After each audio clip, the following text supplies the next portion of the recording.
Om Namo Bhagavate Vasudevaya. Om Namo Bhagavate Vasudevaya. Om Namo Bhagavate Vasudevaya. Narayanam Namaskrityam Naram Chaiva Narottamam Devim Saraswatim Vyasam Tato Jayamudhirayet Ashtaprayeshu Abhadreshu Nityam Bhagavata Sevaya Bhagavati Uttama Shloke Bhakti Bhavati Naishtiki.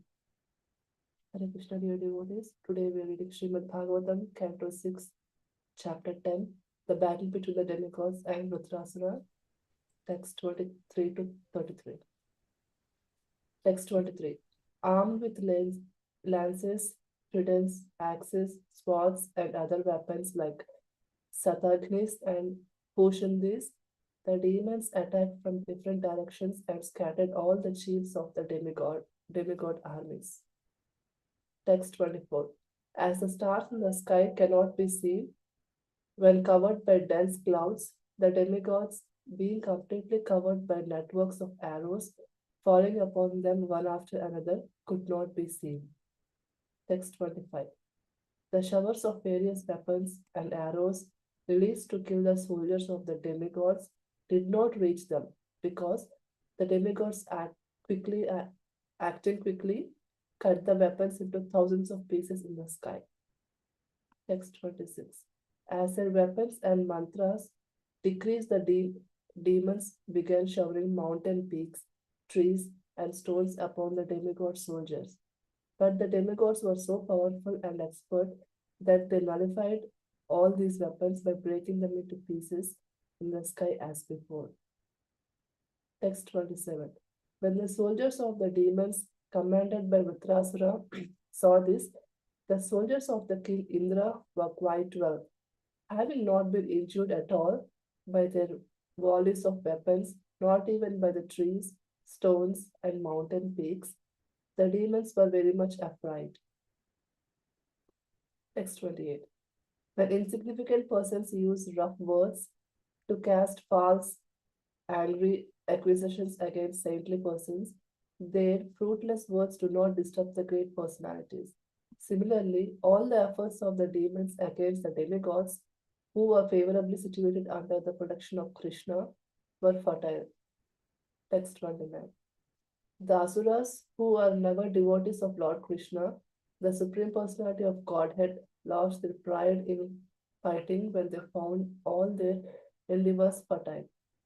Leaving aside their leaders even in the very beginning of the fight, they decided to flee because all their prowess have been taken away by the enemy. Text 30. Seeing his army broken, all the Asuras, even those known as great heroes, fleeing the battlefield out of the intense fear, Vritrasura, who was truly a great-minded hero, smiled and spoke the following words. Text 31.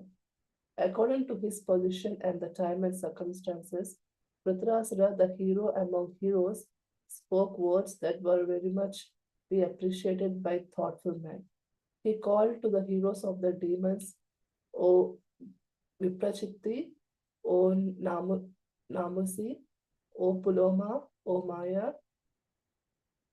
Anarva, and Sambara.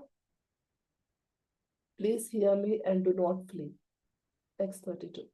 Vritrasura said, all living entities who have taken birth in this material world must die. Surely no one in this world has found any means to be saved from death. Even Providence has not provided a means to escape it. Under the circumstances, death being inevitable, if one can gain promotion to the higher planetary systems and be always separated here by dying a suitable death, what man will not accept such a glorious death? Text 33. There are two ways to meet the glorious death, and both are very rare. One is to die after performing mystic yoga, especially bhakti yoga, by which one can control the mind and living force, and die absorbed in thought of the Supreme Personality of Godhead.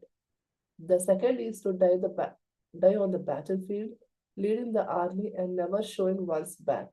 These two kinds of deaths are recommended in the Shastras as glorious. Thus ends the Srimad Bhagavatam, Canto 6, Chapter 10. Thank you, Prabhuji. Hare Krishna. Yeah, thank you, Prasanth Mate. Hare Krishna. Yes, Sundaracala Prabhu, whenever you're ready, you can start, Prabhuji. Okay, Prabhuji. Thank you so much. Thank you so much, Prashanti Mataji, for reading today's verses. Hare Krishna, dear devotees.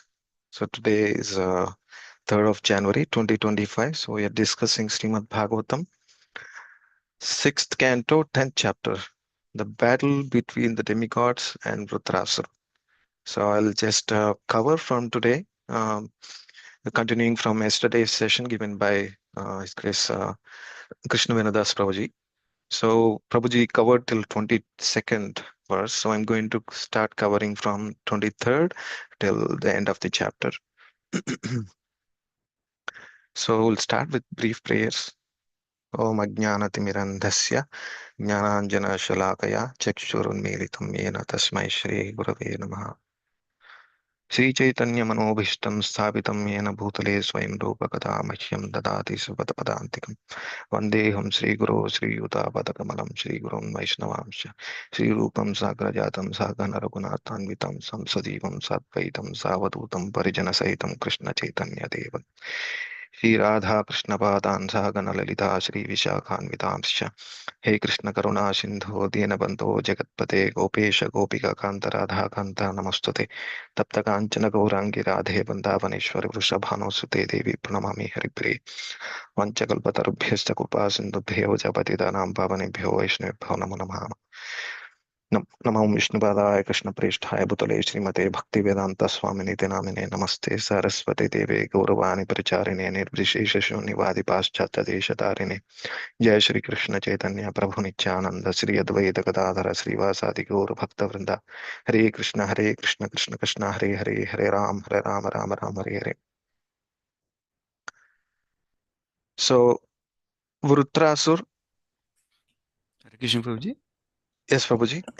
We cannot see your video now. Earlier we saw.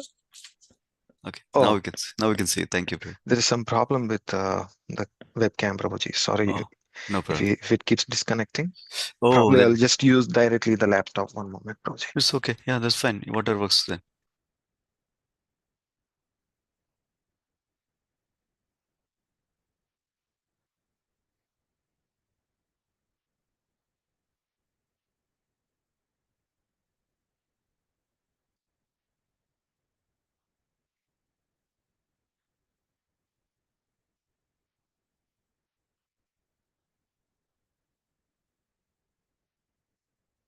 Sorry for the delay.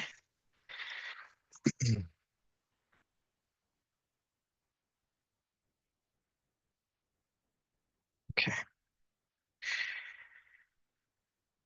So in yesterday's session, we heard um, how the army of the demons have feared, and they feared the prowess of Indra and his followers, and they started fleeing the battlefield. And this incident is a even if you see the power of holy name. Um, actually, let me verify. Yeah.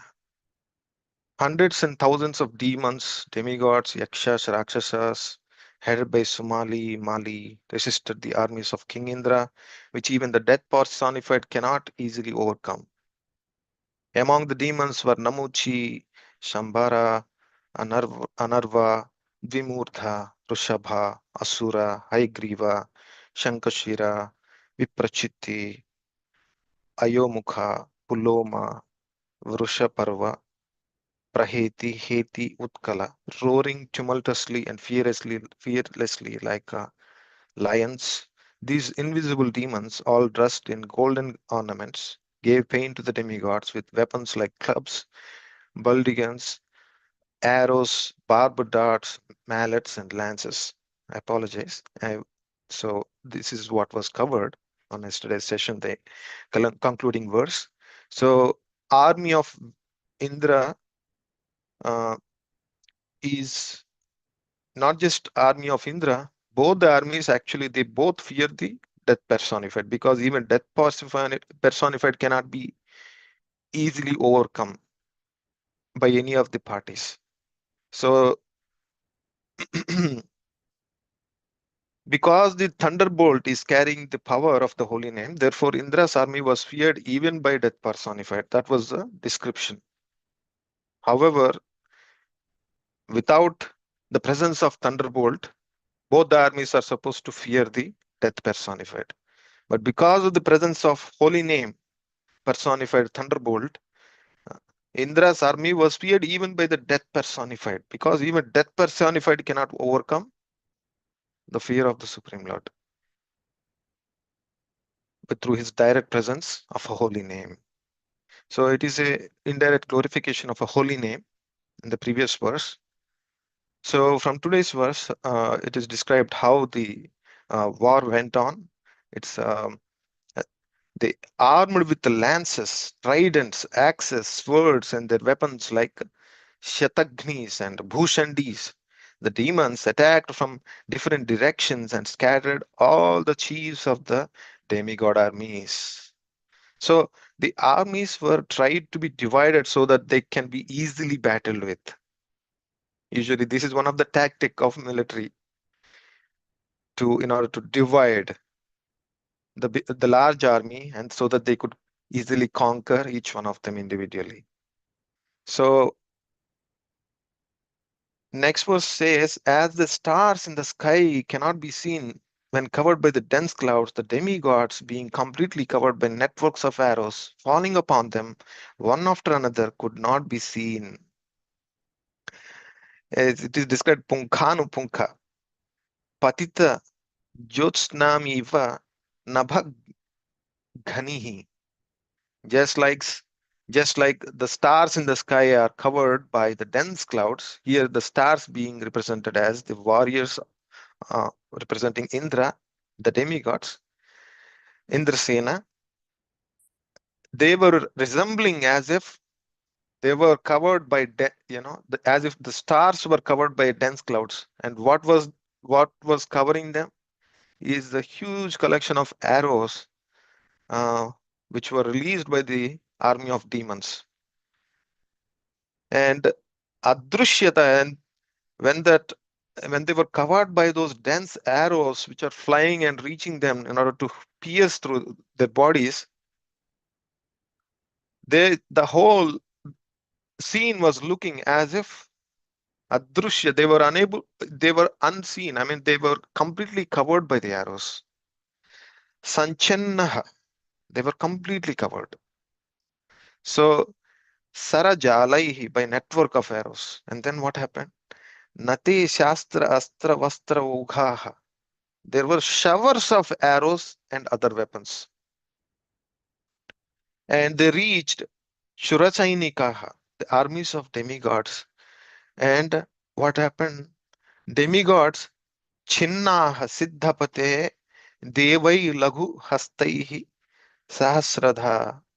They cut in the Siddhapate, means directly in the sky. While they are in the sky, these arrows, they were all shattered and cut into multiple pieces by the uh, valor of these demigods. And because they were very quick-handed while executing the war, so as their weapons and mantras decreased, the demons began showering mountain peaks. Now what happened? All their ammo is gone. Now the demons have no more weapons. So what they did, they started looking for some other objects, heavy objects. Now they started picking up, it is described that they started picking up mountains, huge peaks of mountains and trees, and then also stones. So it is described, Oghaha Giri. Giri means mountains, Shrunga, that means the peaks of the mountains, and Druma, the trees, Upalaihi, the stones. And they collected all of them, and Abhyavarsham, Surabalam, Chichiduhu, Tancha Purvavat. just like before Purvavat. What happened? All these, when the demons started hurling all these heavy objects on them in order to harm them, they were similarly cut into pieces before they even reached the surface of the earth in the sky itself. They actually made them into dust. Everything was made into dust. So that's the power of demigods. And as you can notice, this power of demigods is because they were um, they were blessed by they were actually initially blessed by um, their guru, um, whose his name is Vishwarup. Yes. So initially, when Bruhaspati was not happy, Lord Indra lost his um, the strength that he used to have. All the demons lost their strength, and with the strength of Sukracharya, with the blessings of the gurus of Sukracharya, now these demons have inundated the demigods. They could overpower demigods very easily with the help of their gurus' blessings. Now, because of the blessings of Vishwarup, the demigods were given the power of the holy name, and demigods were given the Vajrayuda. Indra was given Vajrayuda, which is a personification of holy name. And with that strength, with the blessings of his guru, Vishwarup, of course, Indra also committed a grave offense of killing his own guru. But still, because he bestowed that he already benedicted Indra to be able to fight against the demons. So now, because of with that strength, the demigods were able to easily overcome the strength of the demons. So that's the power of one's guru's blessing. One performs, though we are not so powerful in individually, though we don't have capacity to chant the pure holy name of Supreme Lord Krishna, however unqualified we are, still by the mercy of a guru, one can chant the holy name. And by chanting the holy name, one can purify himself. And by purifying himself, one gets this protection of the Supreme Lord Krishna. So that comes through the guru. So the demigods were successful in this incident because of the benediction given by the guru of the demigods. So as you can see, the materially civilized and very advanced civilizations of demons and their sophisticated weapons could not stand against uh, the spiritual power of the holy name. No matter how many atomic bombs, whatever bombs they have, how many weapons they have, how many warriors they came up with, but because of the protection of the holy name, everything else got faded from the demon side. So when the soldiers of demands commanded by Vritrasura saw that the soldiers of King Indra were quite well, having not been injured at all by their volleys of weapons, not even by the trees, stones, and mountain peaks, the demons were very much afraid. This is what is the symptom of someone who is not really taken shelter of a holy name. When incidents happen, such as these crisis happens, they, their confidence shatters. When everything's are going fine, they will be happy and they'll be overconfident. But when things get reversed, because they don't have a protection of the source, the Supreme Lord, they have not taken shelter of him. Now their confidence starts fading to the extent that they crumble in the crisis. So this is why we have to make sure that we always take shelter of the holy name. We'll always take shelter of the Supreme Lord Krishna. And these kind of crises come and go, but should not really affect us when we have a proper right consciousness. So at least if they see that their weapons had made some impact, this is the psychological aspect. Here, demons are using the best of their weaponry, arms, and if they have at least observed, okay, I'm throwing this weapon, it is actually working. If they have such a symptom, they will have some confidence to fight. So in this case, what is happening? No matter what they throw on demons throw on the demigods, it had made zero impact actually, literally zero impact. And it would have given some confidence, but demigods were not even injured slightly. They were not injured at all.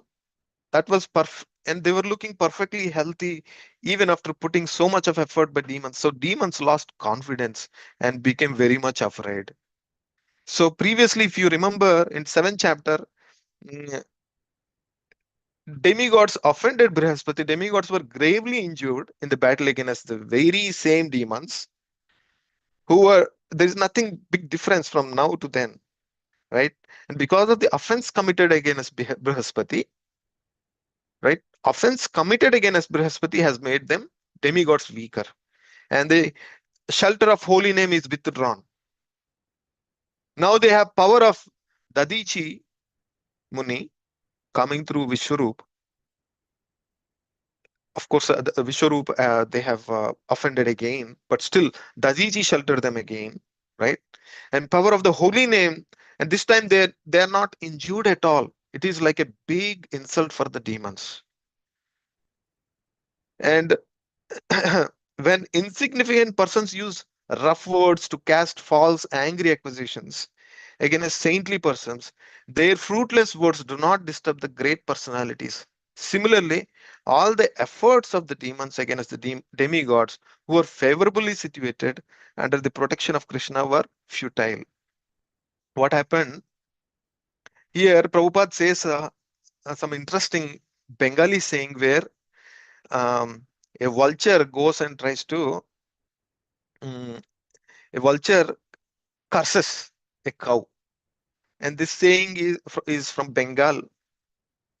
The saying says that even if a person like a vulture curses a person like a cow, it doesn't really affect the cow like a person. And it is a useless and worthless curse. That's what this verse is talking about. And these demons started cursing, doing all the kind of nonsense because they are unable to fight now. They started fleeing also. Now they are cursing also, but it did not affect demigods at all.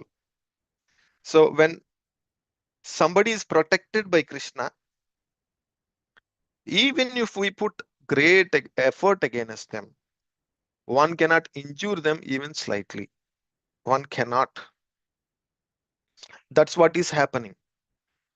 So it is said, Gadhabi Guptan, right? You might have heard this verse during Yamaraj is explaining to his Yamadutas, be careful not to approach Vaishnavas because they are protected by Kaumudiki Gada of Supreme Lord Vishnu. So don't try to approach them.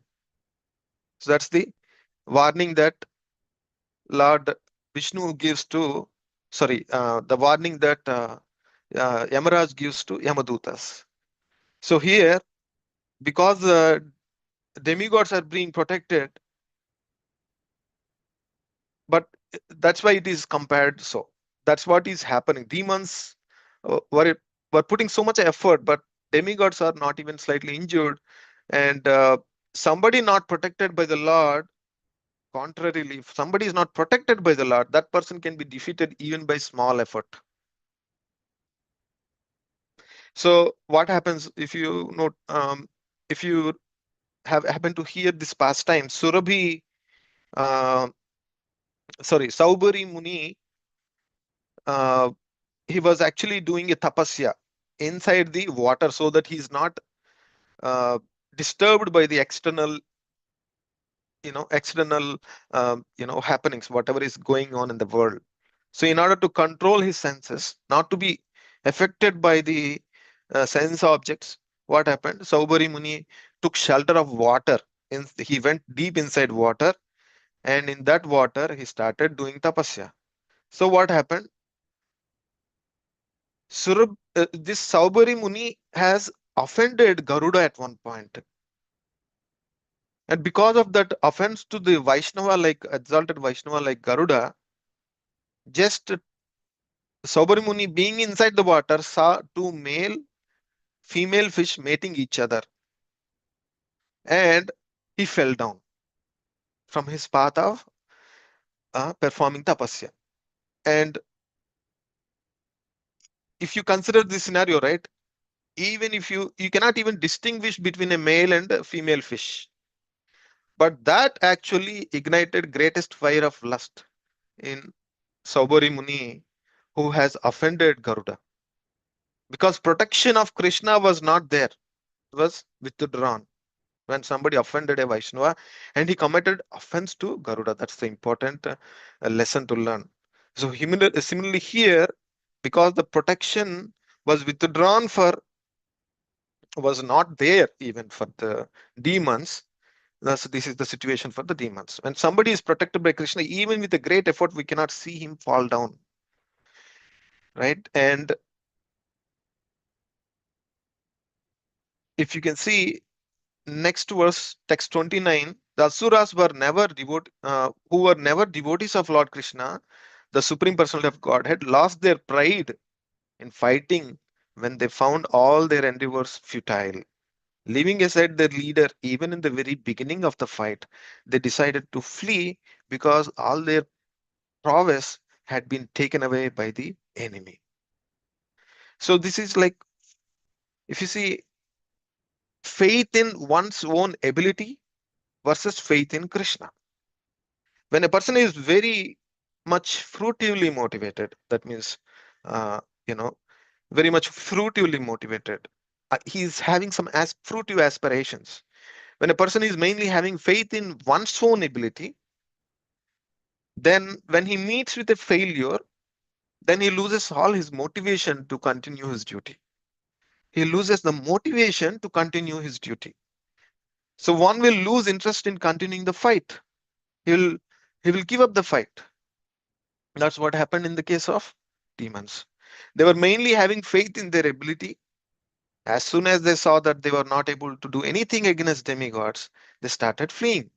So when one has faith in Krishna, even if one faces a lot of failure, that doesn't really stop him performing his duties. He will never give up in performing the daily duties. Such a devotee. Srila Prabhupada went through so many failures. If you see Leelamrita, he went through so many failures. It took 40 years from the moment he got instruction from his Guru Maharaj when he was in the early 20s. Around 1920s, uh, when his Guru Maharaj gave him an instruction during his first meeting, go and preach to the West. You young man, please go and preach in the West. You're very intelligent young man. Now that instruction, it took 40 years, more than 40 years for Prabhupada to go and execute. But he tried his best all these 40 years. He did all the groundwork. And even though there were so many failures in his life, he never lost his course of executing the instruction of his Guru Maharaj, Srila Bhakti Siddhanta Saraswati Goswami Maharaj.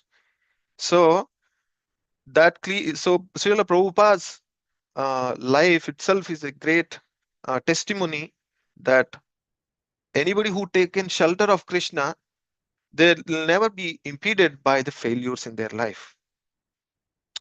So, Vrutro Asuram Stan Anugan Manasvi. So, these are beautiful words that now Vrutrasura starts speaking.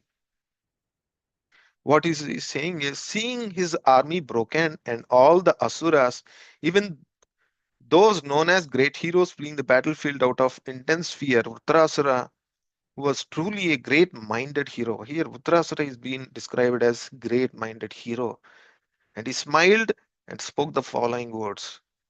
You can see the great quality of Vrtrasura. He was not, unlike other demons, he was not at all affected by this crisis. He's smiling and is actually pitying his followers. Usually, the loyalty of followers is tested at the time of adversity. So here, all the followers of Vrtrasura, because they are getting defeated, they started fleeing the battlefield. At this time, Vrtrasur, who is a great-minded hero, word used is Anugan Manasvi. Manasvi means great-minded hero. He smiled and spoke. Other demons were fearful and fleeing, right? But Vrtrasur is great-minded and he was very cool-headed because Vrtrasur taken shelter of Lord Sankarshana, the Supreme Lord. That's why Vrtrasur is a great-minded. That's why he was described to be a great-minded because he has taken shelter of, and he is not affected by this crisis, and he's maintaining his cool head. He did not get disturbed at all. Although his own men were defeated, they were fleeing. He did not get actually disturbed. So, leader, if you see, Vrtrasur is a leader for the demons. Leaders' enthusiasm to fight, or leaders' enthusiasm to run an organization or anything of that sort. Leaders' enthusiasm and success and confidence depends on what? Generally, in the case of a leader, when his confidence, when his success, when his enthusiasm depends on um, how many followers he has. When his followers are leaving, at that time, what happens? Such a leader, then he also loses the confidence. So Vrtrasur was a great-minded person. That is the reason it was described that he did not get disturbed at all. Similarly, in case of a uh, preacher like a Parvirajacharyas that we have, a preacher is free from stress. Unless he is free from stress, how can he preach others about stress management? Right? Susukam, kartum avyayam. How can he go and preach that unless he is peaceful himself? So Prabhupada talks about that. One devotee who is sharing uh, a seminar on a stress management. He said he was in a great stress preparing for a seminar. And here, if you see, Vrtrasura is a great leader and he's going to actually speak to his followers. He is not disturbed. He's speaking with a pleasing mind and he smiled and spoke. What did he spoke? Let's see. According to his position, the time and circumstance, Vrtrasura, the hero among heroes, spoke words that were much to be appreciated by thoughtful men. He called the heroes of the demons with their names. O Viprachitti, O Namuchi, O Puloma, O Maya, O Anarva and Shambara, please hear me and do not flee. See here, Vrtrasura is going through so much of problems. Attacks from outside versus attacks from inside. His own group of people were fleeing. So it's a kind of attack from his own people. They have withdrawn at the right moment when they are supposed to help their leader. So attacks from outside versus attacks from inside or a family or a community, more than from attacks from outside, when attack comes from inside the family, inside the community, that can cause a greater impact. In case of Vrtrasura, demigods are attacking him, but more than that, his own men are leaving. This can be a greater demoralizing effect if you see, carefully observe. And then the demigods attacking from outside because he is a great-minded hero, therefore he did not get disturbed. And also there was an incident what happened in the olden days in 1980s, the Hare Krishna movement. One leader left the temple. He left the movement. And what happened overnight? The same night, the whole temple became empty. Their faith is uh, in the their faith in the process was person based. And if your practice is based on a person, if the person leaves within one night, whole temple became vacant. That happened in one of the European temples. So therefore, any practice should be based on the principle, not based on the person. That's why if you see, Srila Prabhupada has established a GBC committee for that purpose. And so therefore, practice should be based on principle, not based on a person. And all the men were fleeing, but Vritrasura is not disturbed. He's going to speak words which are appreciated by thoughtful men. And also, let's see, next verse, text 32, Jatasya mrutyur dhruva sarvataha. Vritrasura said, all the living entities who are taken birth in this material world must die. Surely, no one in this world has found any means to be saved from the death. Even Providence had not provided a means to escape it. Under these circumstances, death being inevitable, if one can gain promotion to the higher planetary systems, and we always celebrated here by dying a suitable death, what man will not accept such a glorious death? Usually in public speaking, one will get scared, right? Because mind stops working. Many times during planned speech also, we may forget when we face big audience. We may become nervous. We may make, what to speak of spontaneous talk.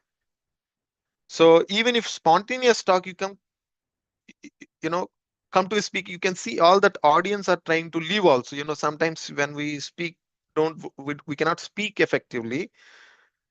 Odd audience also will start leaving. So what will be your enthusiasm to speak when audience starts leaving? Here, Vritrasur, all his men were leaving.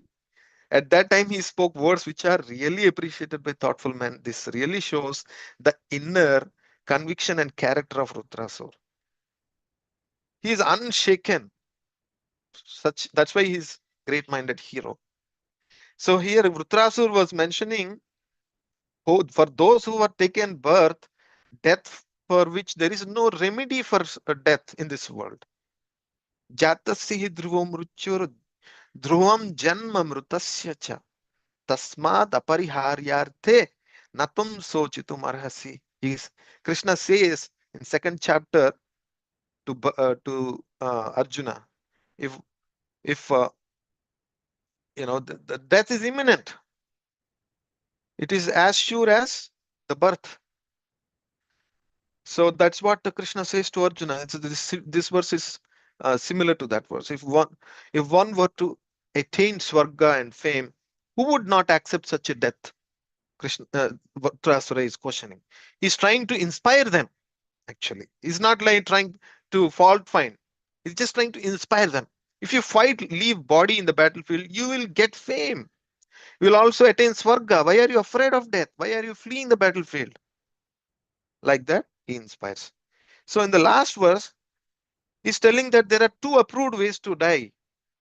Both are very rare. And what are those? Giving up body by engaging in yoga, concentrating on Supreme Brahman, and giving up the body. That is glorious. And there is another way of leaving the body gloriously by dying in battlefield, by fighting without showing one's back bravely. So these are the two recommended ways of dying gloriously for a warrior. It is what is mentioned in the Shastra. So Vritrasura is reminding them and inspiring them not to flee, rather start fighting. So both are actually recommended in Shastra. And this is it for today, dear devotees. Thank you so much for attending today's Bhagavatam session. Thank you for the opportunity. Hare Krishna. Thank you so much, Sundar.